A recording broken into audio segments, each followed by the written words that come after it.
Hello everyone. LCM और HCF के इस नए सेशन में आप सबों का स्वागत है। फ्रेंड्स, अभी तक के सेशन में हमने एलसीएम की बेसिक चीज़ों को देखा है। फ्रैक्शन, डेसिमल, इन चीज़ों पर भी बेस्ड जो भी क्वेश्चन थे, इन चीज़ों को हमने किया है और इसी कड़ी को आज कंटिन्यू रखते हुए आज हम लोग एलसीएम और एचसीएफ में जो क्वेश्चन पॉलिनोमियल पर बेस्ड होते हैं, जो बहुपद पर बेस्ड होते हैं, इन क्वेश्चंस को एग्जाम में हमें कैसे सॉल्व करना है, इन चीजों को हम लोग आज के सेशन में सीखेंगे। तो फ्रेंड्स, आइए आज के सेशन को स्टार्ट करते हैं। और सेशन को जब स्टार्ट कर रहे हैं तो सेशन को स्टार्ट करने से पहले एक चीज का ध्यान रखेंगे सबसे पहले कि हमें पॉलिनोमियल के बारे में कुछ एक बेसिक चीजों के बारे में पहले पता होनी चाहिए, तभी जाकर के हमें इन चीजों के बारे में अच्छे से समझ आ पाएगी। तो सबसे पहले हम देखते हैं पॉलिनोमियल। हिंदी में इसको हम क्या कहते हैं? बहुपद। पॉलिनोमियल को हिंदी में हम बहुपद के नाम से जानते हैं, बहुपद कहते हैं।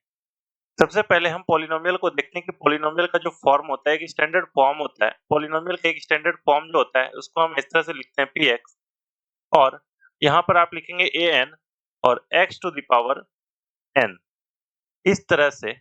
और a n-1 यहाँ पर लिख सकते हैं और x to the power n-1 यहाँ पर इस तरह से कंटिन्यू आप करते हुए जाएंगे।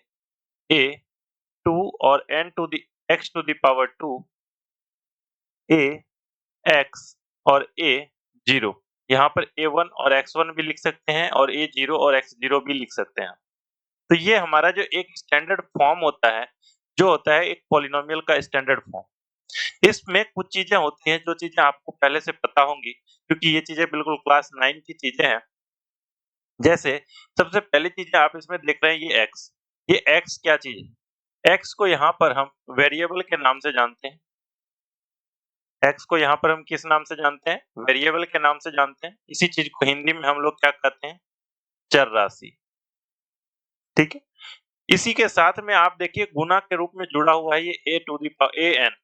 an जब इसमें गुणा के रूप में जुड़ा हुआ है तो इस चीज को हम हिंदी में कहते हैं गुणांक, और इंग्लिश में हम लोग इसको क्या कहते हैं? कोएफिशिएंट। इसको हम लोग कोएफिशिएंट के नाम से जानते हैं। और ये अगर इन सबको कंप्लीटली ऐड कर देंगे, जैसे an x to the power n, an-1 x to the power n-1, ये अलग हो जाएगा और ये अलग। तो जब इन दोनों को आप कंबाइंडली साथ में देखोगे ना, तब इस चीज को हम लोग क्या कहते हैं? टर्म। इन चीजों को हम लोग क्या कहते हैं? टर्म। और इसको हिंदी में क्या कहते हैं? पद।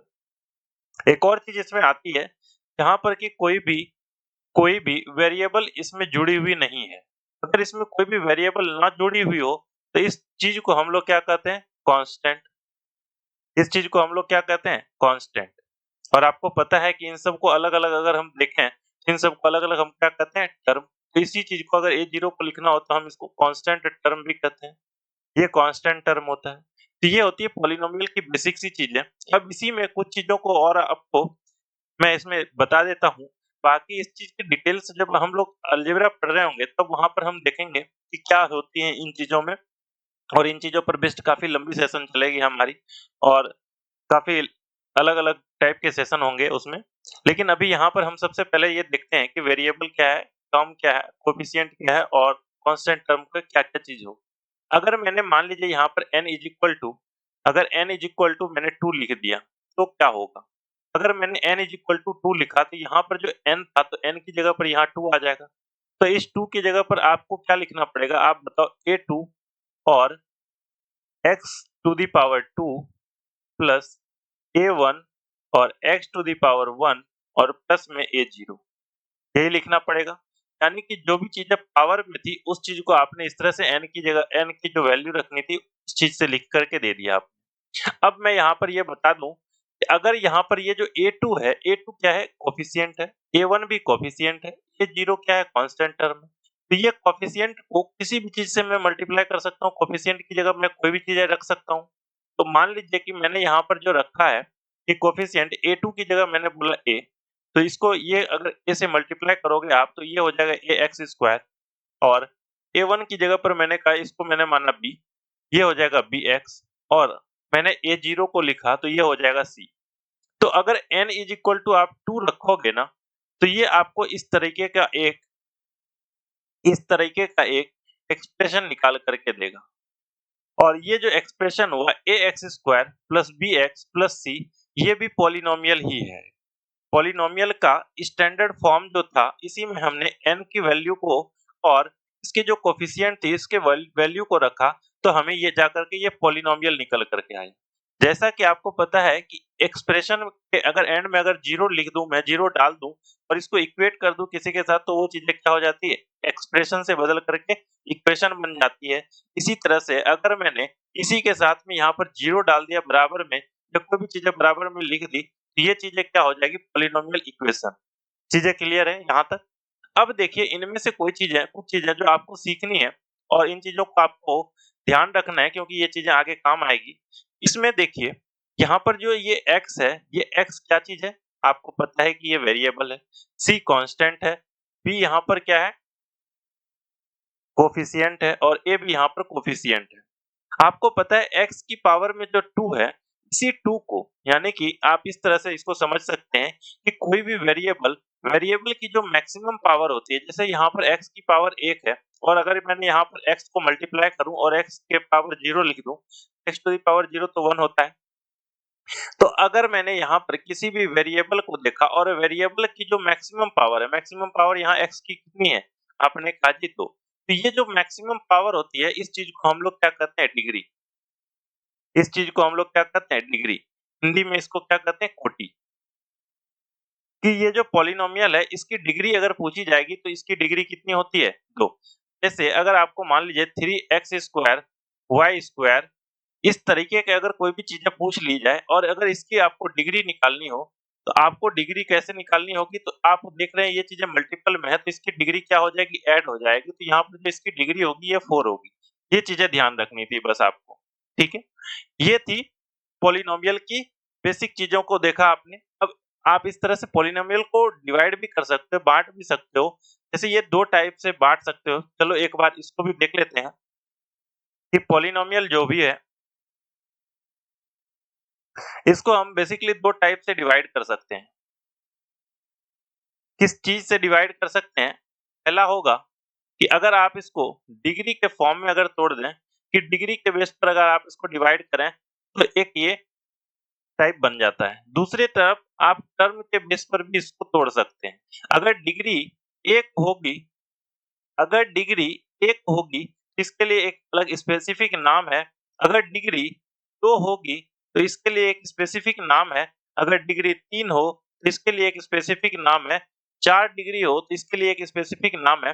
वो नाम क्या-क्या है, आप इन चीज़ों को कमेंट में लिख कर के आप हमें बताइए। ठीक है?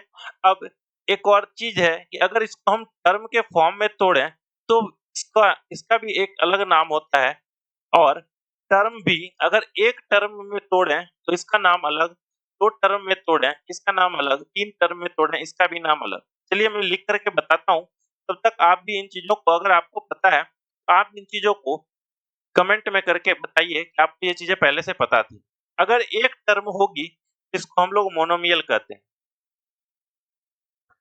अगर 2 टर्म हो तो इसको हम लोग क्या कहते हैं? बायनोमियल कहते हैं। 3 टर्म हो तो क्या कहते हैं? ट्राइनोमियल कहते हैं। अगर इससे भी अधिक कोई भी टर्म हो, ये सारी की सारी चीज़ें एक ही चीज़ में आती है और वो चीज़ें क्या होती है? पॉलिनोमियल। सिर्फ़ और सिर्फ़ यही नहीं, बाकी ये डिग्री के फॉर्म में भी अगर कोई भी चीज़ें लिखी हो, ये चीज़ें भी क्या होती है? पॉलिनोमियल ही कहलाती है। चलिए मैं यहाँ नीचे से लिखने की स्टार्ट करता हूँ। अगर डिग्री किसी भी चीज़ की 4 हो, तो उसको हम लोग बाय क्वाड्रेटिक कहते हैं। बाय क्वाड्रेटिक इक्वेशन या बाय क्वाड्रेटिक पॉलिनोमियल, सॉरी यहाँ पर ये आइए, बाय क्वाड्रेटिक पॉलिनोमियल। अगर 3 रहे तो क्या कहते हैं? आपको पता है कि क्यूबिक इक्वेशन आपने पढ़ा भी होगा, पहले क्वाड्रेटिक पढ़ते थे, फिर क्यूबिक के भी आप निकालते होंगे। इसी तरह से अगर 2 हो, तो मैं यहाँ पर इसको क्या कहूँगा?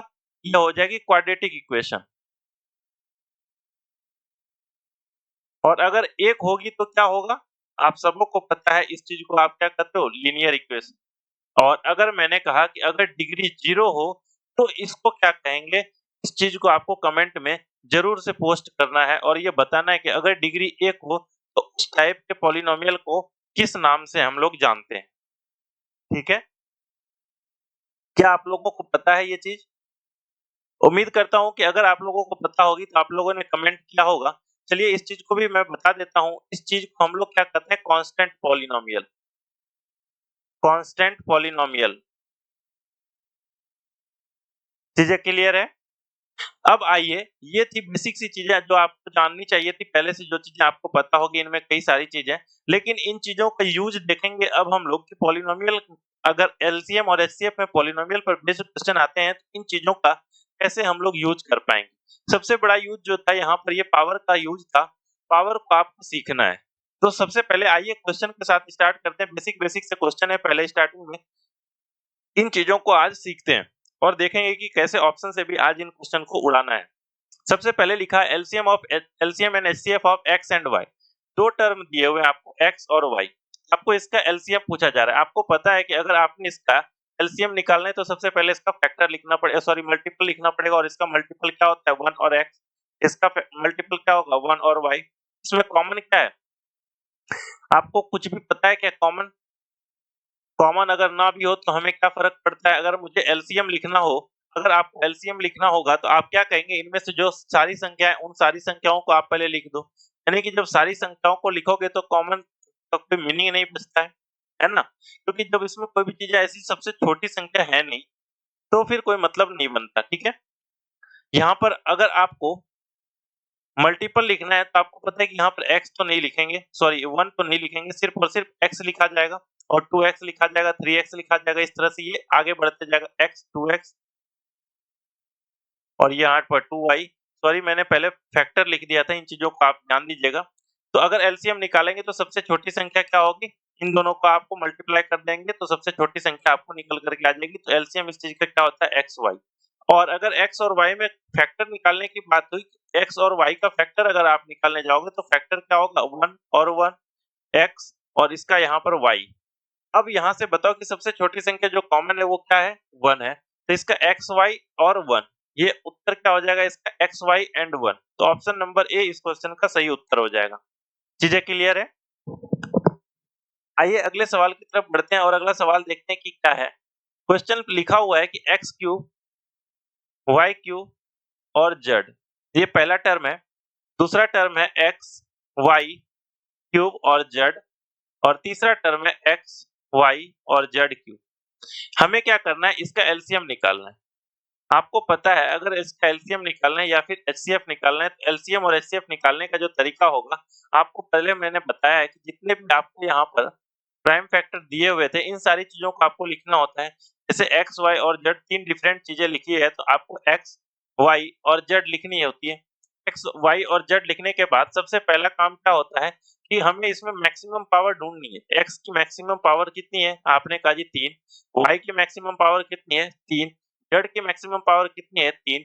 इस तरह से हमारा उत्तर जो होगा, एलसीएम अगर पूछा जाता तो एक्स क्यूब, वाई क्यूब और जेड क्यूब होता है ना। और कौन कौन सा ऑप्शन है?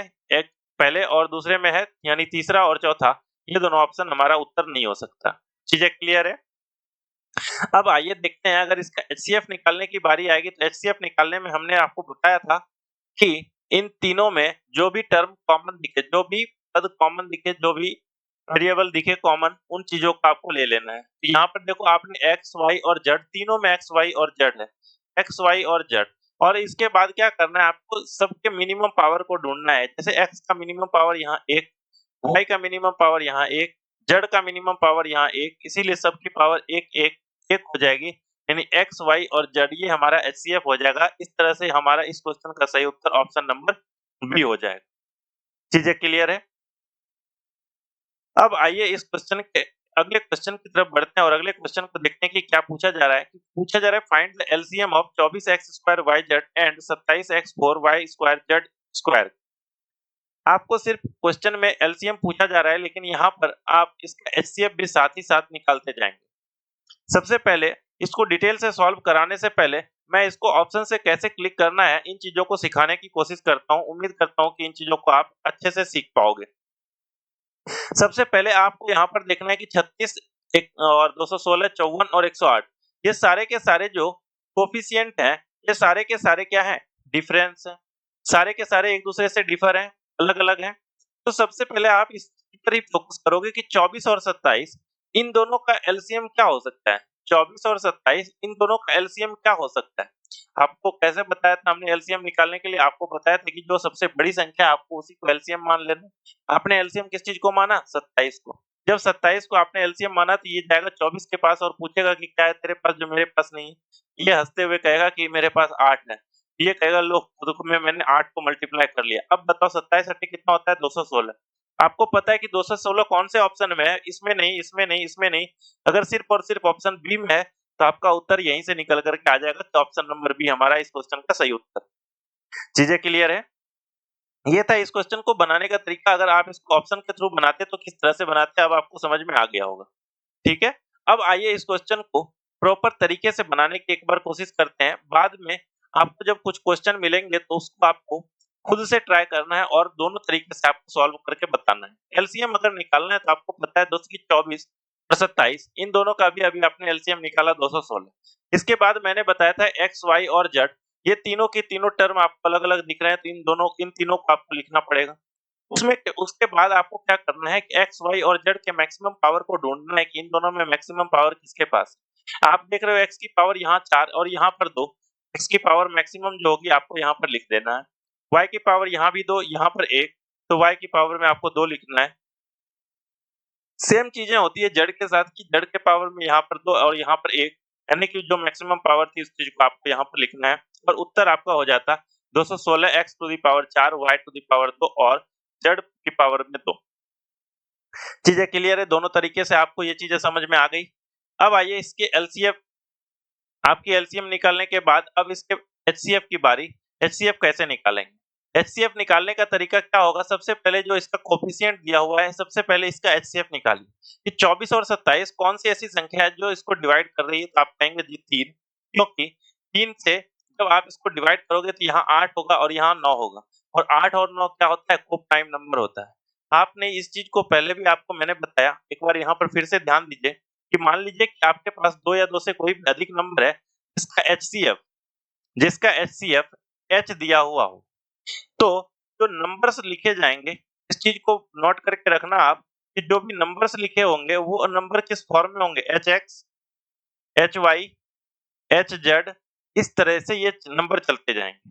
अगर इन्हीं नंबर्स का सम पूछा जाए, सम क्या होगा? आप कहोगे H X plus H Y plus H Z plus में इस तरह से आगे चलता जाएगा। अगर इसका डिफरेंस पूछा जाता और 2 नंबर ही दिया हुआ होता आपके पास, अगर मान लो 2 नंबर दिया होता, वो नंबर होता एच एक्स और एच वाई, तो आप क्या लिखते? एच एक्स माइनस वाई और डिफरेंस पूछ रहा होता तो आप यहाँ पर मॉड लगा देते। ठीक है? अब अगर इसी चीज का आपको प्रोडक्ट पूछा जाता, अगर आपको इसी चीज का इसी दोनों नंबर का प्रोडक्ट पूछा जाता तो आप क्या करते? आप करते H X multiplied by H Y यानी कि एच स्क्वायर एक्स वाई। अगर आपको इसका एलसीएम पूछा जाता तो आप क्या करते? एच को देखो एच में क्या होता, मैं यहाँ पर 2 नंबर कैसे लिखता हूँ? एच इंटू एक्स और यहाँ पर लिखता हूँ एच इंटू वाई और इन दोनों का आपको एलसीएम बताना है। आप बताओ एलसीएम क्या होगा इन दोनों का? आपने कहा जी जितनी अलग-अलग चीजें दिख रही है मैं उसको पहले लिख लूंगा। आपने कहा जी एच, एक्स और वाई ये तीनों अलग-अलग चीजें दिख रही थी मैंने लिख लिया। अब इन सब के पावर को देख लो, पावर में सब में 1-1 है। इसका मतलब इसका जो एलसीएम होगा वो एच एक्स वाई होगा। अब इसी चीज से एक प्रॉपर्टी भी बनती है, जब आप आगे जाओगे, आगे जब पढ़ोगे तब मैं बताऊंगा कि एक प्रॉपर्टी होती है कि जब 2 नंबर को आप मल्टीप्लाई करोगे, जब 2 नंबर को आप मल्टीप्लाई करोगे, मान लो यहाँ पर एक नंबर एच एक्स है और दूसरी नंबर एच वाई है, तो पहला नंबर और जो दूसरा नंबर है, पहला नंबर को जब दूसरे नंबर से मल्टीप्लाई करोगे कि एच एक्स को जब आप एच वाई से मल्टीप्लाई करोगे तो ये किसके बराबर होता है पता है आप? इसी दोनों नंबर के एलसीएम और इसी दोनों नंबर के एचसीएफ के मल्टीपल के बराबर होता है।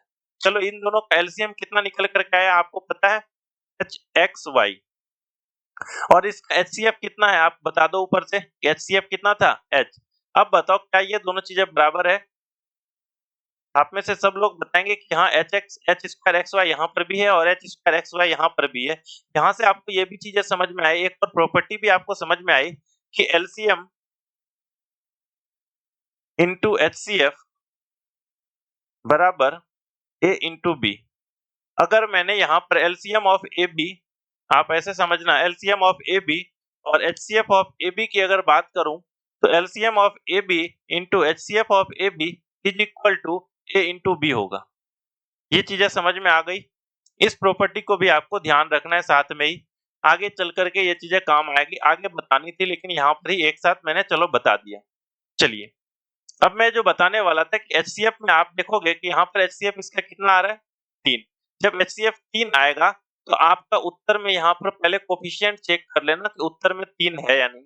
अगर 3 होगा तो उसी ऑप्शन को क्लिक कर लेना, ठीक है, 3 से बड़ी नहीं होगी। अब इसके बाद की बात करते हैं।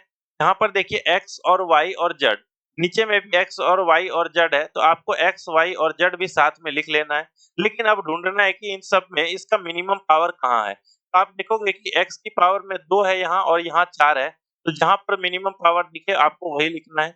और y और z की मिनिमम पावर ऊपर में देखिए 1 और 1 है, इसीलिए यहाँ पर इसका उत्तर कितना हो जाएगा 3x² yz। अगर हमें इसका HCF पूछा जाता तो हमारा उत्तर होता 3x² y into z। चीजें क्लियर? आइए अगले सवाल की तरफ बढ़ते हैं और अगले सवाल को मैं आपके लिए बोलता हूं कि आपको खुद से जब बनाओगे तो आप डिटेल्स में बनाने की कोशिश करो और समझने की कोशिश करना कि क्यों आपका आंसर ऐसा आया, ठीक है। अब इस चीज को अगर मैं ऑप्शन के थ्रू सॉल्व करूं तो आप बताना 10, 15 और 20 इसका एलसीएम कितना दिखेगा। 10, 15 और 20 इसका एलसीएम कितना होगा, आप कहोगे जी 60। 10, 15 और 20 इसका एलसीएम कितना हो रहा है 60। आप बताओ यहाँ पर 90 दे रखा है, यहाँ पर 300 दे रखा है, यहाँ पर 60 और यहाँ पर 60, ये दोनों को मैं क्या कट कर सकता हूँ। आपने कहा जी कट कर सकते हो क्योंकि एलसीएम की बात कर रहे तो सबसे छोटी संख्या ही होगी। अब बताओ x² y² z², यहाँ पर x² y² और z, यहाँ पर देखो z दे रखा है और यहाँ पर z² दे रखा है। यहाँ पर x² y², यहाँ पर भी x² y², x² और y² दोनों जगह कॉमन है, तो मैं क्या x² y² को पहले चेक करूंगा। आप कहोगे जी नहीं, मैं अगर x² y² को चेक करने गया तो थोड़ा सा टाइम लग जाएगा, तो इसी टाइम को और बचाने के लिए मैं डायरेक्ट z पर अटैक करता हूँ और ये ढूंढ लेता हूँ कि z की मैक्सिमम पावर कितनी है। z की अगर मैक्सिमम पावर 2 होगी तो ये आंसर, अगर z की मैक्सिमम पावर 1 रही तो ये आंसर। चीजें क्लियर?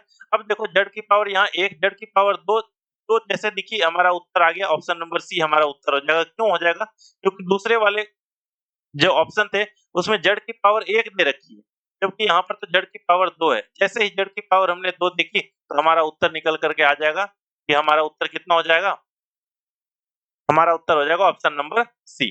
चीजें क्लियर है? किस तरह से बनना ये चीजें आपको समझ में आ गई और डिटेल से आपको खुद से एक बार बना करके ट्राई करनी है कि क्या होगा इस क्वेश्चन का उत्तर, ठीक है। आइए अगर आपको डायरेक्ट सिर्फ इसका एचसीएफ पूछा जाता तो कैसे आप बनाते। आप सबसे पहले ये देखते कि 10, 15 और 20 कितने सा का एचसीएफ क्या होगा। 10, 15 और 20 का अगर आपसे एचसीएफ पूछा जाता तो आप बताते 5। अगर 5 बताएंगे तो ये ऑप्शन कैंसिल, ये ऑप्शन कैंसिल, ये ऑप्शन बचेगा और ये भी ऑप्शन कैंसिल, और यहाँ पर से भी आपका उत्तर आसानी से सी नंबर निकल करके आ जाता। चीजें क्लियर है? आइए अगले सवाल की तरफ बढ़ते हैं और अगला सवाल बड़ा ही अच्छा क्वेश्चन यहाँ से स्टार्ट होता है। इस टाइप के क्वेश्चन हमारे एग्जाम में पूछा जाता है। इन चीजों को आप ध्यान से देखिएगा और समझने की कोशिश कीजिएगा कि क्या करना होता है ऐसे सवालों में। आपसे पूछा जा रहा है कि find the LCM of x² - 4x + 3 और x² - 5x + 6। यहाँ पर से आपको दो एक्सप्रेशन दे रखे हैं, दो पॉलिनोमियल दे रखा है और इन दोनों का आपको निकालना है कि इन दोनों का एलसीएम क्या होगा। सबसे पहले आपको क्या करना है, जो भी आपको पॉलिनोमियल दिया हुआ है सबसे पहले आपको उसको फैक्टराइज करनी होती है। सबसे पहले आप उसको क्या करेंगे, फैक्टराइज करेंगे। तो पहला जो आपके पास एक्सप्रेशन दे रखा है वो है x² - 4x + 3 और आपको इसको क्या करना है, फैक्टराइज करना है। फैक्टराइज करने का तरीका आपको पता होगा कि यहाँ पर 3 है, यहाँ पर x² है, 3 × x² करेंगे तो 3x², और यहाँ पर जो -4x है इस चीज को आपको ऐसे दो भागों में तोड़ना है जिसका सम -4x हो और जिसका मल्टीप्लिकेशन ये इन दोनों के मल्टीप्लिकेशन यानी कि 3x² के बराबर हो। आपको अगर इस तरह से x² के कोफिशिएंट के साथ नहीं करना है तो डायरेक्ट आप ऐसा समझो कि यहाँ पर ये 1 है, 1 × x² है, तो 1 × 3 ये 3 के बराबर होना चाहिए। जब इस -4 को आप डिवाइड करोगे दो भागों में, ऐसे भागों में तोड़ना है इसका मल्टीप्लिकेशन 1 × 3 यानी 3 के बराबर हो और जिसका सम -4 के बराबर हो। तो आपको ये चीजें यहीं से डायरेक्ट क्लियर दिखेगी कि x² और -3x और -x + 3 अगर मैं कर दूं यहाँ पर देखिए -3 और -3x और -x, ये -4x हो जाएगा और -3 into 1 ये कितना हो जाएगा, सॉरी -3 into -1 ये कितना हो जाएगा, प्लस का 3x स्क्वायर हो जाएगा। तो ये चीजें यहाँ से सेटिस्फाई कर रही है। जब ये चीजें सेटिस्फाई कर रही है, इसका मतलब जो हमारा वैल्यू था वो सही आ रहा है। जब इसको चीज को ये चीजें सही आ रही है, तो इस चीज को आपको आगे फर्दर सॉल्व कर देना है। सॉल्व कैसे करोगे, आप देखोगे x स्क्वायर माइनस 3x में x कॉमन आ रहा है, तो आपको यहाँ से x कॉमन ले लेनी है, x माइनस 3। अब यहाँ पर देखो कि पहले साइड में आपने x माइनस 3 लिखा, तो दूसरे साइड में भी आप कोशिश करो कि इसको x माइनस 3 ही बनाओ। x माइनस 3 बनाने के लिए आपको यहाँ पर -1 कॉमन करना था। यहाँ पर देखो, अब यहाँ पर भी x माइनस 3 और यहाँ पर भी x माइनस 3, तो दोनों साइड में जब आप x माइनस 3 कॉमन करोगे, तो ये चीजें हो जाएगी x माइनस 3 और x माइनस 1। तो ये जो पहला वाला आपके पास एक्सप्रेशन था, इसकी जगह पर आप डायरेक्टली ऐसा लिख सकते थे कि x square minus 4x plus 3 is equal to x minus 3 और x माइनस 1। इस चीज को आपने इस तरह से लिखना है। अब आइए सेकंड एक्सप्रेशन जो आपको दे रखी है, इस चीज का भी आपको सेम तरीके से हमें क्या निकालना है, फैक्टराइज करना है। सबसे पहले x स्क्वायर माइनस 5x और प्लस में 6। आइए इस चीज को आपने पहले बेसिक से निकाला, अब इसी चीज को थोड़ा सा और तेजी से निकालने की कोशिश करते हैं। आपको पता है कि हमें गुना करके 6 पूरा करना है, तो आपको यहाँ पर -3 और -2 करना पड़ेगा। जब -3 और -2 करेंगे, तो आपके पास दो फैक्टर सामने दिख जाएंगे, x-3 और x-2। तो आपके पास जो दूसरी एक्सप्रेशन थी, उसकी वैल्यू थी x स्क्वायर माइनस 5x और प्लस 6। जिस चीज को आप मल्टीप्लिकेशन के फॉर्म में कैसे लिखोगे, तो x-3 और मल्टीप्लिकेशन में लिखोगे x-2। अब यहाँ पर से चीजें आसान हो गई कि ये आपको पहला है और ये आपके पास दूसरा चीज दिया हुआ है। अब आपको इसका एलसीएम निकालना है। आपको पता है मेरे दोस्त कि अगर आपको इसमें से एलसीएम निकालना है, तो एलसीएम निकालने के लिए आपको मैंने क्या बताया था कि इन सब में जितनी भी अलग-अलग टर्म दिख रही हो, इन सब चीजों को आपको एक साथ पहले लिख लेना है। आपको देख रहा है कि x-3 अलग है, x-1 फिर इसके बाद है, फिर इसके बाद यहाँ पर जैसे x-3 की तरफ नजर गई, तो x-3 को तो हमने पहले लिख लिया है। लिख लिया है तो इसको छोड़ देंगे और बाकी की चीजों को लिख लेंगे x-2। अब बताइए एलसीएम हमसे क्वेश्चन में पूछा था, तो एलसीएम क्या हो जाएगा, x-1 into x-2 into x-3। कौन सा ऑप्शन है, तो यहाँ पर प्लस तो है ही नहीं, ये वाला ऑप्शन खत्म।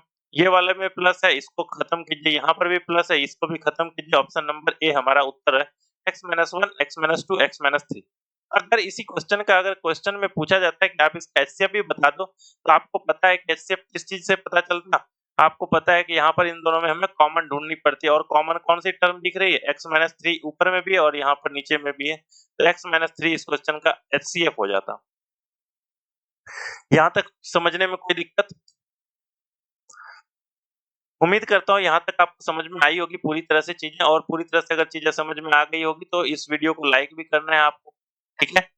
और आइए अगले सवाल की तरफ बढ़ते हैं तब तक, और अगला सवाल देखते हैं कि क्या है। अगले सवाल को आपको पहले खुद से ट्राई करना है कि कैसे बनाएंगे, क्योंकि ये सवाल इजीली बन जाए। तो सबसे पहले आपको पता है कि ये पिछले क्वेश्चन की तरह ही है सेम, कि x square minus 3x plus 2। आपको इसको क्या करना है, पहले फैक्टराइज करना है। जब फैक्टराइज करोगे तो आपको पता है यहाँ पर ये -2 और ये -1 होगा, क्योंकि -2 -1 ये -3 बन जाएगा, और -2 into -1 ये +2 हो जाएगा। तो यहाँ पर जो इसका फैक्टर बनेगा वो x-2 होगा और ये x-1 होगा। ये तो इसका हुआ पहले का फैक्टराइजेशन। अब इसी तरह से आपको यहाँ पर क्या करना है, दूसरे का फैक्टराइज करना है। अब इसी तरह से आपको दूसरे को फैक्टराइज करना है। फैक्टराइज कैसे करेंगे, तो आपको लिखा हुआ है x4 plus x cube minus 6x square, x4 plus x cube minus 6x square. ये कौन सा इक्वेशन है? अगर क्यूबिक रहती तो मैक्सिमम पावर 3, अगर पावर में 4 है तो ये कौन सी इक्वेशन हो जाती है, बाय क्वाड्रेटिक। तो यहाँ पर क्या करना है आपको कि x स्क्वायर को कॉमन करना है, जो मैक्सिमम चीज है। देखिए यहाँ पर x स्क्वायर है, तो ये इसको कॉमन कर लेंगे क्योंकि ये सारी चीजों में विद्यमान है। आपको यहाँ पर दिखेगा कि x स्क्वायर प्लस x और minus 6, x square plus x minus 6। आपको इसको अब दो भागों में तोड़ना है। आप बताओ दो भागों में कौन कौन से भागों में आप तोड़ पाओगे? आप कहोगे जी ये -3, -2 और -3, ये ऐसा ही कुछ कहोगे कि -2 और -3। लेकिन आप ध्यान देना, अगर आपने ऐसा किया, यहाँ पर ये तो 6 बनाएगा, लेकिन ये प्लस में 6 बना देगा, ध्यान इस चीज का देना था कि आपको यहाँ पर प्लस का 3 लेना पड़ेगा ताकि 3 into 2 ये 6 बने, लेकिन ये साइन इसका नेगेटिव हो जाएगा और 3 माइनस 2 1 और इसका साइन पॉजिटिव होना चाहिए। तो ठीक है, यहाँ से आपको क्या करना है कि x माइनस 2 हो जाएगा और दूसरा जो फैक्टर हो जाएगा वो x प्लस 3 हो जाएगा। ये था इसका कंप्लीट फैक्टर। चीजें क्लियर है? अब आइए, अगर इसका एलसीएम निकालने की बात हो, अगर इसकी एलसीएम निकालने की बात हो, आपको पता है कि यहाँ पर x माइनस 2 और x माइनस 1 है। यहाँ पर भी x माइनस 2 है लेकिन x माइनस 1 नहीं है। सबसे पहले हम तो x स्क्वायर को लिखेंगे क्योंकि ये x स्क्वायर अलग है। फिर x माइनस 1 लिखेंगे कहाँ से? तो यहाँ से। फिर ये x माइनस 2 को भी आपको लिख देना है। अब इसके बाद देखेंगे क्या कोई और चीज़ बची जो इन दोनों में से है और मैंने यहाँ नीचे नहीं लिखी, तो आपको ध्यान आएगा कि ये x प्लस 3 को तो हमने लिखा ही नहीं। तो x प्लस 3 को भी लिख दीजिए, तो ये हमारा इस क्वेश्चन का सही उत्तर हो जाएगा कि हमारा एलसीएम कितना हो जाएगा? x square into x minus 1 और इंटू x माइनस 2 और इंटू में x प्लस 3। x प्लस 3 एक ही ऑप्शन में है, इसीलिए हमारा ये उत्तर हो जाएगा। चीजें क्लियर है? बाकी ये तीनों ऑप्शन गलत हैं और नीचे वाला ऑप्शन जो चौथा ऑप्शन है यही सही है। अगर इसी क्वेश्चन में आपसे अगर एचसीएफ पूछा जाता तब आप क्या करते? आप ढूंढ रहे होते इन दोनों में से कॉमन क्या है, आप कहते यहाँ पर भी x माइनस 2 है और यहाँ पर भी x माइनस 2 है, तो एचसीएफ जो होता है वो क्या होता है? x माइनस 2 होता। अब इतना ज्यादा इन तरीके के सवालों को आपने कर लिया है, उम्मीद करता हूँ कि ये चीजें अब आपसे एग्जाम में आए तो कभी भी ना छूटे। आइए इस सवाल को करते हैं, इस सवाल को देखिए क्या है और इस सवाल को करने की कोशिश कीजिए और खुद से एक बार ट्राई कीजिए। बिल्कुल घबराना नहीं है, इन चीजों में सिर्फ और सिर्फ कॉमन लेना है और इसका फैक्टराइज करना है इसको। सबसे पहले दिया हुआ एक्स स्क्वायर माइनस 1। आपको पता है एक फॉर्मूला आप सबने पढ़ रखा है A square minus B square, जो सबसे कॉमन फॉर्मूला है और सबसे इंपॉर्टेंट फॉर्मूले में से एक है अलजेब्रा में। आपने पढ़ रखा है कि ए स्क्वायर माइनस बी स्क्वायर जो होता है वो ए प्लस बी इंटू ए माइनस बी होता है। इसी तरह से यहाँ पर एक्स स्क्वायर माइनस 1 स्क्वायर दे रखा है, तो क्या आप इसको एक्स प्लस 1 और एक्स माइनस 1 लिख सकते हैं? आप कहेंगे जी लिख सकते हैं, तो बस हो गया, ये इसका फैक्टर हो गया। जब आपने इस चीज का फैक्टर कर दिया तब आपके पास दूसरी चीजें आएगी। अब इसका फिर फैक्टराइजेशन कर लो कि x cube plus x square plus x plus 1। आपको इस चीज को भी अब फैक्टर करना है। अगर इस चीज का फैक्टर आप करने में सफल होते तो आपका ये सवाल आसानी से बन जाता। अब आइए देखते हैं कि क्या है इस क्वेश्चन में, इस पॉलिनोमियल में क्या है जो हमें कर सकते थे, जो हम कर सकते थे। आपको पता है यहाँ पर x प्लस 1 है और यहाँ पर एक्स स्क्वायर और यहाँ पर एक्स क्यूब है। इन दोनों में एक्स स्क्वायर अगर कॉमन करो आप, एक्स स्क्वायर अगर यहाँ पर आपने कॉमन किया तो यहाँ पर देखोगे कि आप एक्स प्लस 1 बन जाएगा। अगर यहाँ पर ऐसा x प्लस 1 बन जाए तो आपके पास खुशी के मौके आ गए कि आपके पास दूसरे साइड में भी देखोगे कि आपके पास x प्लस 1 ही तो थे। अब इन दोनों में आपको क्या करना है, x प्लस 1 फिर से कॉमन कर लेना, क्योंकि x प्लस 1 यहाँ पर भी है और x प्लस 1 यहाँ पर भी है। जब आपने इसको इस तरह से कॉमन किया तो एक्स स्क्वायर प्लस 1 यहाँ अदर साइड बन जाएगा। ठीक है, तो ये था दूसरे एक्सप्रेशन का फैक्टराइजेशन। और तीसरा जो आपके पास दिया हुआ है वो है x square plus x plus 1। आप इसको किस तरह से फैक्टराइज करोगे, इस चीज पर आपको ध्यान देना है। आपको पता चल जाएगा कुछ देर तक, आप जब प्रैक्टिस कर लोगे, जब मेहनत कर लोगे, तब आपको पता चलेगा कि ये चीजें फैक्टराइज हो नहीं सकती। इसका मतलब इसको हमें डायरेक्ट इसी फॉर्म में लिखना पड़ेगा। ये चीजें आपको, जब आपको मैंने स्टार्टिंग में ही बताया था कि एलसीएम और एचसीएफ जब आप सॉल्व करने लगोगे, जब आपने इस पर अच्छे से प्रैक्टिस कर ली होगी, तो बहुत सारे ऐसे क्वेश्चन होंगे जिसमें आपको पेन चलाने की भी जरूरत नहीं पड़ेगी।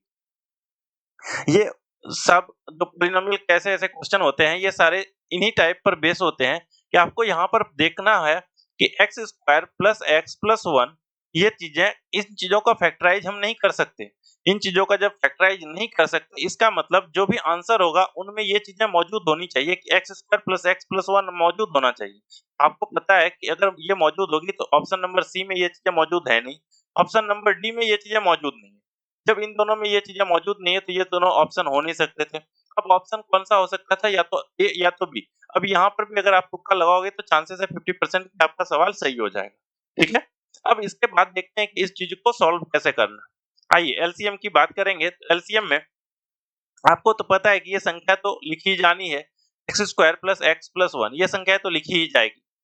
अब कौन सी और संख्या लिखी जाएगी, इन चीजों पर ध्यान दीजिएगा कि यहाँ पर हमने कहा कि x प्लस 1 एक्स माइनस 1, आपको ये संख्या भी लिखनी है कि x प्लस 1 और x माइनस 1 ये संख्याओं को लिखना है। इसके बाद आपने यहाँ पर देखा कि x+1 मैंने कहा x+1 तो आपने लिख लिया है, आपने इन संख्याओं को नहीं लिखा x² + 1 इसको नहीं लिखा। अब एक बार इसको अब सॉल्व करके देखिए, इसको सॉल्व करने के बाद आपको पता चलेगा कि x² + x+1 और जब आपने इसको वापस से सॉल्व किया तो यही बन गया x² - 1 और फिर से मल्टीप्लिकेशन में x² + 1 दिख रहा है। अब यहाँ पर एक बार और दिखेगा कि a - 1 और a + 1 जब ऐसा दिखे कि a + b और a - b तो एक बार फिर से वापस से कौन सा फॉर्मूला लगाएंगे आप a + b * a - b और ये होता है a² - b²। आपको पता है कि a² यानी कि x² का भी अगर आप स्क्वायर करोगे तो ये क्या हो जाएगा x⁴ और माइनस में 1 की पावर अगर 4 करोगे तो ऊपर भी ये कितनी रह जाएगी 1 ही रह जाएगी। तो इस क्वेश्चन का जो एलसीएम होगा वो होगा x⁴ - 1 multiplied by x² + x + 1 यानी कि ऑप्शन नंबर कौन सा ए 3 नंबर नहीं होगा क्योंकि यहाँ पर x² - 1 से मल्टीप्लाई किया गया है जब इसका मल्टीप्लिकेशन किससे हो जाएगा x⁴ - 1 से। चीजें क्लियर है? आइए अगले सवाल की तरफ बढ़ते हैं और अगला सवाल देखते हैं कि क्या है। अगला सवाल है कि फाइंड द एलसीएम ऑफ 18 और मल्टीप्लाइड में है 6x⁴ 6x⁴ और माइनस x²। जब भी इस टाइप का क्वेश्चन दिखे और आपको बाहर में कोफिशिएंट दिख जाए, आपको सवाल को सॉल्व करने से पहले आपको रुकना है और ये देखना है कि क्या 18 और 45 का एलसीएम निकाल सकते हैं और आप निकाल करके देखोगे तो 18 और 45 का एलसीएम कितना आता है जी 90। एक ऑप्शन को यहाँ से आप गोली मार दो, एक ऑप्शन को आपने यहाँ पर से क्या किया खत्म कर दिया। अब आइए दूसरे स्टेप की बात करते हैं। आप यहाँ पर देखो कि x⁴, x⁴ और x⁴ आप यहाँ से किस चीज को कॉमन कर सकते हो? आपने कहा जी x² को अगर आपने कॉमन किया तो आपके पास क्या बच जाएगा 6x²।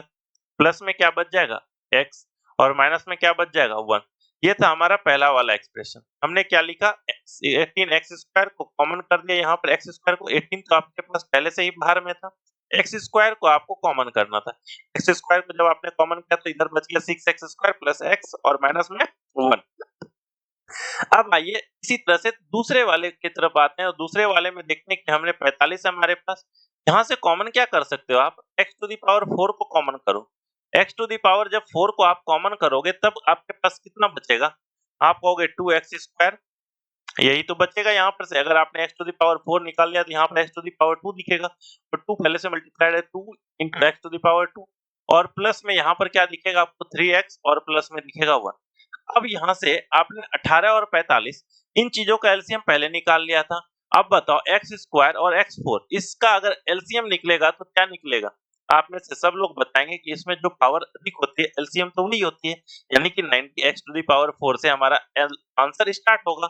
90x⁴ से तो ये भी ऑप्शन नहीं, ये भी ऑप्शन नहीं है, तो हमारा उत्तर इतने ही स्टेप में आ गया। अगर आपको लगता है कि इसके बाद भी अगर आपको और सॉल्व करना है तो सॉल्व किस तरह से करना है? आपको पता है कि इस चीज को सबसे पहले आपको फैक्टराइज करना पड़ेगा और फैक्टराइज करने के बाद आपको इसको सॉल्व करना पड़ेगा। इन चीजों को मैं आपके ऊपर छोड़ता हूँ कि किस तरह से आप इसको डिटेल्स में फैक्टराइज करके बनाओगे और अगर नहीं बनता है तो आप कमेंट करोगे कि क्वेश्चन नंबर 8 को आप वापस से बता देना। ये देखो स्लाइड नंबर 9 है, इसका मतलब ये क्वेश्चन नंबर हम लोग 8 डिस्कस कर रहे हैं, इसीलिए आप कमेंट में लिखना कि 8 नंबर क्वेश्चन हमसे नहीं बना, तो वापस से मैं इसको डिटेल्स में आपको बता करके दिखा दूंगा, है ना? लेकिन आप पहले खुद से कोशिश करना। चलिए आइए अगले सवाल की तरफ बढ़ते हैं और अगला सवाल है कि अब इस बार आपको एचसीएफ निकालना है किसका? x² - 7x + 12 का और x² - 10x + 21 का और x² + 2x और -15 का। आपको क्या करना है इसका एचसीएफ निकालना है, तो सबसे पहले आपको इन तीनों को फैक्टराइज करना पड़ेगा। x² - 7x + 12 इसको अगर आप फैक्टराइज करोगे तो आप देखोगे यहाँ पर -4 और -3 हो रहा है, यानी x - 4 और x - 3, x - 4 x - 3। अब यहाँ से एक बात बताना, ये आपने पहला का सिर्फ फैक्टराइज किया है और अगर पहले का फैक्टराइज किया तो आपको यहाँ पर दिखेगा कि आपके लिए कौन-कौन से ऑप्शन नहीं हो सकते। अगर एचसीएफ की बात कर रहा है दोस्त, एचसीएफ की बात करेगा तो x - 4 x - 3 होना चाहिए। x - 3 यहाँ पर है, x - 4 यहाँ पर है, ये दोनों हो सकता है, ये दोनों तो हो ही नहीं सकता। अगर मैं यहाँ पर ये बोलूं एचसीएफ इसके अलावा और क्या हो सकता है, तो आपको पता है एचसीएफ इसके अलावा सिर्फ और सिर्फ एक हो सकता है, लेकिन 1 के फॉर्म में कोई भी कांस्टेंट नंबर के फॉर्म में तो हमें कुछ दे नहीं रखा है। जब नहीं दे रखा है तो ये दोनों ऑप्शन भी नहीं होंगे। इस तरह से हमें ऑप्शन को कट करते हुए आगे बढ़ना है और हमें देखना है कि किस तरह से हमें और आगे सॉल्व करते हैं। आइए अगले पॉलिनोमियल को सॉल्व करते हैं। x² माइनस 10x और प्लस में 21। आपको पता है ये 7 और 3 का मल्टीप्लिकेशन है, तो -7 और -3 यानी कि x minus 7 multiplied by x minus 3। अब यहाँ से भी आपको एक बात पता चलेगी कि इन दोनों में कॉमन यहाँ पर x माइनस 3, यहाँ पर भी x माइनस 3, x माइनस 7 तो हो ही नहीं सकते, क्योंकि x माइनस 7 अब क्यों नहीं होगा, क्योंकि x माइनस 7 इसमें पहले वाले में नहीं है। जब पहले वाले में x माइनस 7 नहीं है तो क्यों x माइनस 7 को तो हमने पहले ही काट दिया था। x माइनस 7 को जब हमने पहले काट दिया था तो दूसरे वाले एक्सप्रेशन को जब आपने सॉल्व किया तो इससे आपने और क्या चीज को काटा, x माइनस 4 को भी काट दिया, क्योंकि x माइनस 4 अब दूसरे वाले में नहीं है। इन चीजों को आपने यहीं से कट किया और ऑप्शन में ऑप्शन नंबर बी आपने पुट कर दिया, आंसर के रूप में क्लिक किया और वो आपका सही उत्तर होगा। आइए इस चीज के वेरिफिकेशन के लिए एक बार हम थर्ड वाले एक्सप्रेशन को भी सॉल्व करके एक बार चेक कर लेते हैं कि क्या हमारा उत्तर सही है। x² plus 2x minus 15। आपको इसको 5 और 3 के फॉर्म में तोड़ना पड़ेगा। 5 और -3 तो आप क्या करोगे, x प्लस 5 और दूसरा क्या हो जाएगा, x माइनस 3। यही तो मैं बता रहा था कि आपको इसमें जो कॉमन टर्म है, आप देखो कॉमन टर्म यहाँ पर क्या है, x माइनस 3, x माइनस 3 और x माइनस 3। तो तीनों जगह जब x माइनस 3 दिखा तो इसका HCF कितना हो जाएगा दोस्त, x माइनस 3। लेकिन इसी चीज को आप इन सबको सॉल्व किए भी निकाल सकते थे। कब निकाल सकते थे, जब आपने एक को सॉल्व किया, एक को सॉल्व करने के बाद आपने देखा कि दो ऑप्शन तो हमारे यहाँ से कट गए। जब दूसरे वाले एक्सप्रेशन को जब जैसे ही आपने सॉल्व किया तो आपको पता चला कि मेरे तो तीनों के तीनों ऑप्शन कट गए। अब जो बाकी रिमेनिंग बचा वही तो हमारा उत्तर होगा। चीजें क्लियर है? आइए अगले सवाल की तरफ बढ़ते हैं और अगले सवाल को भी उड़ा देते हैं किसी तरह से। 24 कॉमन है, 6x4 minus x³ minus 2x² और इतना का HCF निकालना। सबसे पहले आप ये देखो, HCF निकालने के लिए 24 और 20 में किस चीज से भाग लगता है? आपने कहा जी 4 से। जब 4 से भाग लगेगा तो ये कैसे हो गया आंसर? तो ऑप्शन नंबर डी हमारा उत्तर। 24 और 20 का है, तो हमें HCF निकालना था। 24 और 20 का हमने HCF निकाल दिया। जैसे ही हमने निकाला HCF तो हमें क्या दिखा, 4। जैसे ही 4 दिखा तो 4 वाला हमारा उत्तर, क्योंकि बाकी चीजें तो है ही नहीं। 4 ही वो सबसे बड़ी संख्या है जो इसको डिवाइड करेगी, तो 4 से बड़ी संख्या तो 8 है, हो ही नहीं सकती। या तो आपको मैंने बता रखा है कि 4 से ही ये चीजें डिवाइड होगी, या फिर 4 के एक फैक्टर से डिवाइड होगी, 4 के फैक्टर से डिवाइड होगी। जब चीजें यहाँ पर डायरेक्टली 4 से डिवाइड हो ही रही है तो इसके नीचे तो हमें जाना ही नहीं है। और ऐसे भी देखो 4 का ये फैक्टर 3 तो हो ही नहीं सकता था। वो क्या सकता था, 2 होता। कब होता 2? जब 4 से ये चीजें डिवाइड नहीं हो रही होती। लेकिन 4 से तो आपको क्लियरली दिख रहा है कि 4 छक्के 24, 4 पंचे 20, इसलिए हमारा उत्तर कितना, डी। अगर आपको लग रहा है कि इन चीजों को हमें फर्दर आगे सॉल्व करके दिखाना है तो ठीक है, एक क्वेश्चन मैं और सॉल्व करके दिखाता हूँ कि किस तरीके से अगर आपको इसको बनाना होता तो कैसे आप बनाते। यहाँ पर आपको दिख रहा है कि x² कॉमन हो जाता तो आप देखते कि 24, और x² को जब आप कॉमन करोगे तो यहाँ पर आपको दिखेगा कि x² माइनस x माइनस 2, और दूसरी जगह पर अगर आपने 20 और x⁴ को कॉमन किया, x⁴ यहाँ पर से कॉमन हो जाएगा तो ये हो जाएगा 6x² प्लस 3x और प्लस 1, ये चीजें हो जाएगी। अब देखो इस चीज को आप कैसे सॉल्व करोगे, तो 2 लिखना है तो यहाँ पर आप कहोगे -2 और प्लस 1, ये चीजें बिल्कुल सही है। यहाँ पर तो बाइफरकेट हो जाएगा, बट ये चीजें आप इसको फैक्टराइज ही नहीं कर पाओगे। जब इस चीज को आप फैक्टराइज नहीं कर पाओगे तो इन दोनों टर्म का HCF कितना, 1। यानी कि अब जो बची हुई HCF है वो इस चीज पर डिपेंड करेगी। आप बताओ 24x² और 20x⁴ इसका HCF क्या होगा? सबसे पहले आप इस कोएफिशिएंट का HCF निकालोगे तो वो आपने 4 निकाला। फिर आप बताओ x² और x⁴, x² और x⁴ इसका HCF निकालने के लिए आपको क्या बताया था? इसमें कॉमन टर्म है x और मिनिमम पावर कितनी होगी, 2। तो यहाँ पर जो उत्तर होगा वो हमारा कितना हो जाएगा, 4x⁴। चीजें क्लियर है? आइए अगले सवाल की तरफ बढ़ते हैं और अगला सवाल क्या है? अगला सवाल है कि एलसीएम और एचसीएफ दोनों निकालना है। किसका निकालना है भैया? तो x² माइनस y² का, x प्लस y का होल स्क्वायर का, x³ प्लस y³ का। आइए, इस चीज में सबसे ज्यादा यूज जो होगा आपके लिए फॉर्मूले का यूज होगा कि जैसे ए स्क्वायर माइनस बी स्क्वायर, हम सबों को पता है कि ए प्लस बी ए माइनस बी यही होता है। ए प्लस बी का अगर होल स्क्वायर की बात करूं तो ये फॉर्मूला क्या होता है, A square plus B square plus 2ab। लेकिन यहाँ पर ध्यान दीजिएगा, हमें इन चीजों को क्या करना है, फैक्टराइज करना है, यानी इस चीज को हमें इस फॉर्मेट में तो लिखना ही नहीं है, हमें सिर्फ इसको फैक्टर के फॉर्म में लिखना है। तो आप इसको ध्यान रखिएगा कि आप इसको यहाँ पर इस फॉर्म में लिखेंगे, ठीक है। अब एक और फॉर्मूले की बात करते हैं, a प्लस बी की होल 3, ए प्लस बी की पावर 3, इसका क्या होता है फॉर्मूला। तो आपको पता है कि a cube plus B cube plus 3ab और इनटू में होता है a प्लस बी, यही होता है। लेकिन ध्यान रहे कि आपको यहाँ पर इस चीज को इस फॉर्म में नहीं लिख सकते, क्योंकि आपको इसको फैक्टर करना है। आपके पास तो ये इस फॉर्म में दिया हुआ रहेगा, इस चीज को आपको समेट करके इस फॉर्म में लिखना है। तो आपको ध्यान रखना है कि इसको आपको ए प्लस बी ए प्लस बी ए प्लस बी इस फॉर्म में ही लिखना है, या फिर ए प्लस बी की पावर 3 जो है इसको इसी तरह से लिखे हुए रहने देना है, ठीक है। अब आइए जो एक इंपॉर्टेंट फॉर्मूला और आता है, ए क्यूब प्लस बी क्यूब। ध्यान रखिएगा कि इसका जो फॉर्मूला होता है ए प्लस बी और ए स्क्वायर प्लस बी स्क्वायर, और यहाँ पर होता है माइनस ए बी। इसी तरह से ए क्यूब माइनस बी क्यूब, जो इसका फॉर्मूला होता है वो होता है ए माइनस बी ए स्क्वायर प्लस बी स्क्वायर और प्लस में ए बी, ये होता है फॉर्मूला। तो इस फॉर्मूले का जो यूज यहाँ पर आपको देखने को मिलेगा वो सबसे ज्यादा दिखेगा।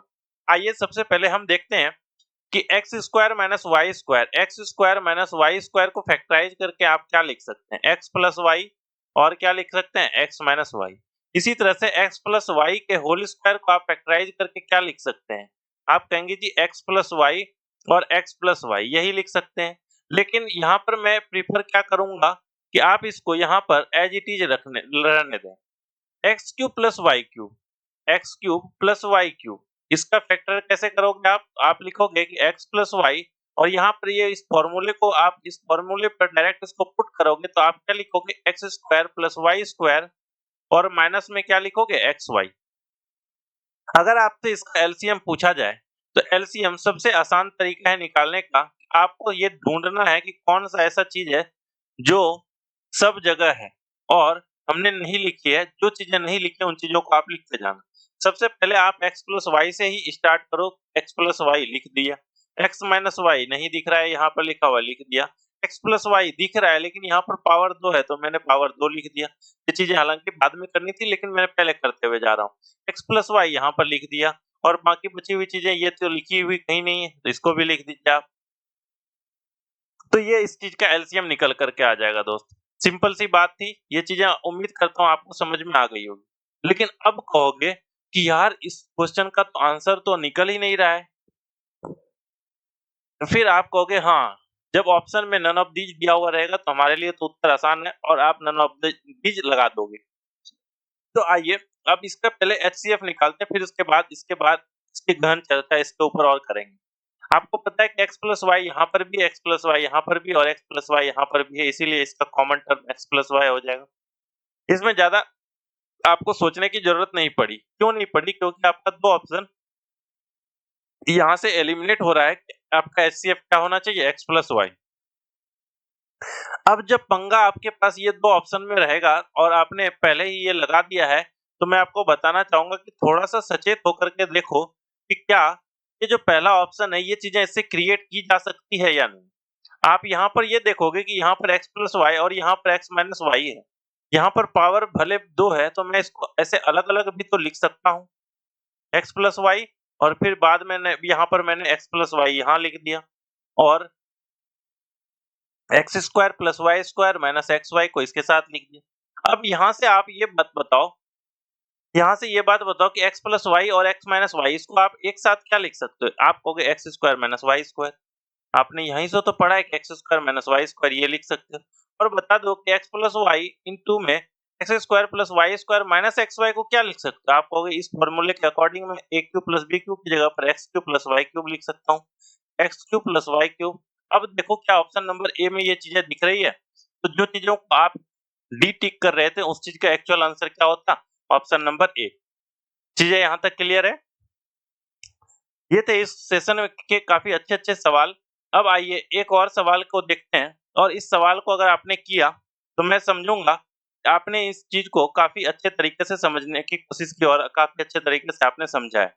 वीडियो को पॉज कीजिएगा और खुद से सवाल को सॉल्व करने की कोशिश कीजिएगा। आइए, आपने सॉल्व किया होगा। अब यहाँ पर देखते हैं सॉल्यूशन इसका किस तरह से निकालना है। जैसे देखिए दो व्यंजकों का जोड़, मैंने कहा जी पहला व्यंजक मैंने माना a, इसका वैल्यू कितना है 5x square minus x minus 4। यहाँ पर कह रहा है कि दो व्यंजकों का जोड़, तो मैंने क्या कहा कि दो व्यंजक मैंने माना, पहला व्यंजक a, दूसरा व्यंजक b। जब इन दोनों का आप जोड़ोगे तो आपके पास जो रिजल्ट मिलेगा वो होगा 5x square minus x minus 4। अब इन दोनों का अंतर a माइनस b की अगर मैं बात करूं कि इसका अंतर क्या होगा, तो आपको दिया हुआ है x स्क्वायर प्लस 9x और माइनस में 10।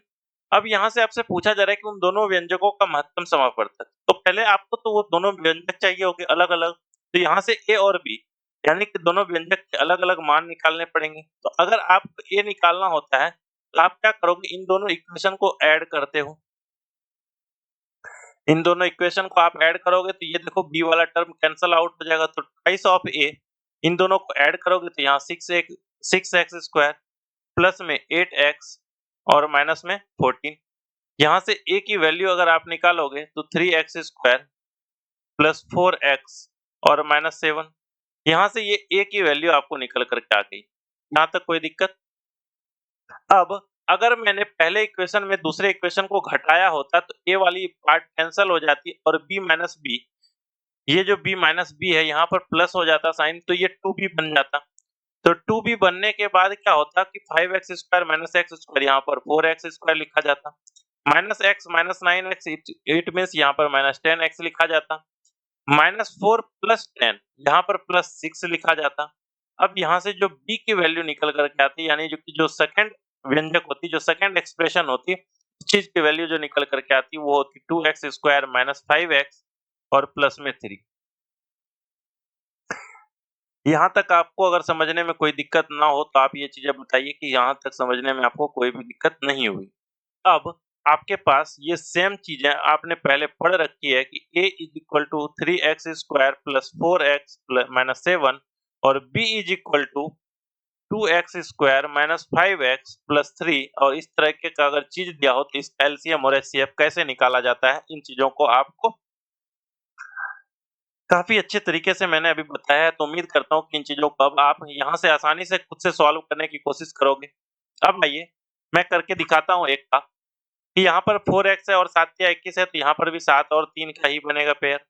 7 माइनस 3 हो जाएगा 4। तो यहाँ पर जो फॉर्म बना इसका 3x, यहाँ पर जो इसको लिखेंगे हम 3x स्क्वायर प्लस 7x और माइनस 3x और माइनस 7।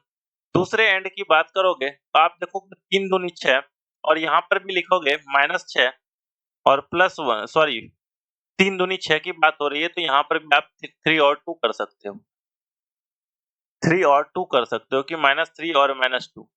तो यहाँ पर जो एक्सप्रेशन आप लिखोगे वो 2x square minus 3x minus 2x plus 3 लिखोगे।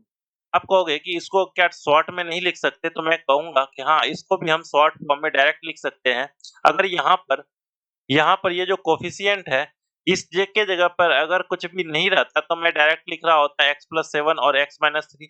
अगर ये चीजें नहीं है तो हमें आसानी से लिखने का पता है कि हम कैसे लिख सकते हैं, लेकिन अगर हो तो पर भी हम लिख सकते हैं कैसे, इन चीजों को भी हम देखेंगे अभी।